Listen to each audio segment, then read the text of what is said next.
Football কখনোই শুধু খেলা নয়, এটা সম্ভাবনার নাটক।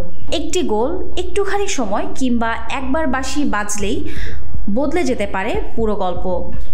রাকিব হোসেন যদি প্রথমার্ধেই সেই সুযোগগুলো নষ্ট না করতেন, শেষ মুহূর্তে তারেক কাজী হেড যদি সিঙ্গাপুরের গোলকিপার ঠেকাতে না পারতেন, আর ফয়সাল আহমেদ ফাহিমকে বক্সে ফাউল করার পর রেফারি যদি পেনাল্টি বাঁশি বাজাতেন। অনেক প্রশ্নই এখন ঘুরে বেড়াচ্ছে ফুটবল প্রেমীদের মনে, কিন্তু সত্যটা হচ্ছে বাংলাদেশ 2-1 ব্যবধানে হেরে গেছে সিঙ্গাপুরের কাছে। ম্যাচটি ঘিরে অনেক প্রত্যাশা ছিল। খেলার শুরুতেই বাংলাদেশের আধিপত্য, একের পর এক আক্রমণ, সবই ছিল জয়ের ইঙ্গিত, কিন্তু ভাগ্য সহায় হয়নি, আর সিঙ্গাপুর সুযোগ বুঝে গোল করে নেয়।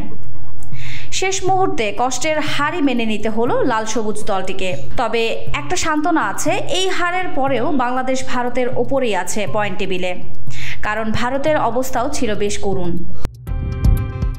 ভারত হেরেছে হংকংয়ের কাছে 1-0 ব্যবধানে। ম্যাচটা অনেকটা যাচ্ছিল ড্রয়ের দিকে, কিন্তু যোগ করার সময় দ্বিতীয় মিনিটে গোলকিপার বিশাল কৈথ প্রতিপক্ষকে ফাউল করে বক্সে, আর চতুর্থ মিনিটে স্পট কিক থেকে গোল করে দেন হংকংয়ের ব্রাজিলিয়ান বংশোদ্ভূত স্ট্রাইকার স্টেফান পেরেরা।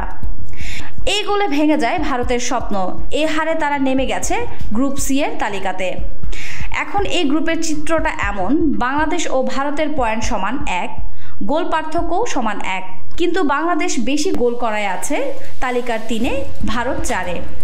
শীর্ষ 2-এ আছে সিঙ্গাপুর ও হংকং, যাদের পয়েন্ট সমান 4 করে, তাদের গোল পার্থক্যও সমান +1।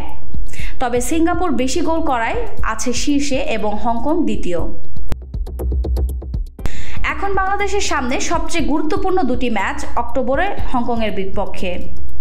মাত্র 5 দিনের ব্যবধানে প্রথম ম্যাচ হবে ঢাকায়, আর পরেরটি হংকংয়ে।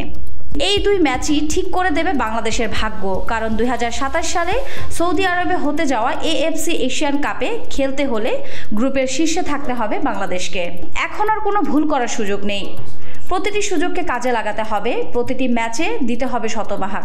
ফুটবলে হারজিত থাকবে, কিন্তু শেখা ও ঘুরে দাঁড়ানোর মনোভাবটাই সবচেয়ে গুরুত্বপূর্ণ। হামজা, শমীদ, তপু এই দলটা পেরে উঠবে যদি তারা ঐক্যবদ্ধ থাকে, লড়াই করে। এখন সময় হিসাবের খাতা নয়, মাঠের খেলায় জবাব দেয়ার। বাংলাদেশের জন্য সুযোগ এখনো জীবিত, শুধু দরকার সাহস আর পরিকল্পনার। আজ এ পর্যন্তই।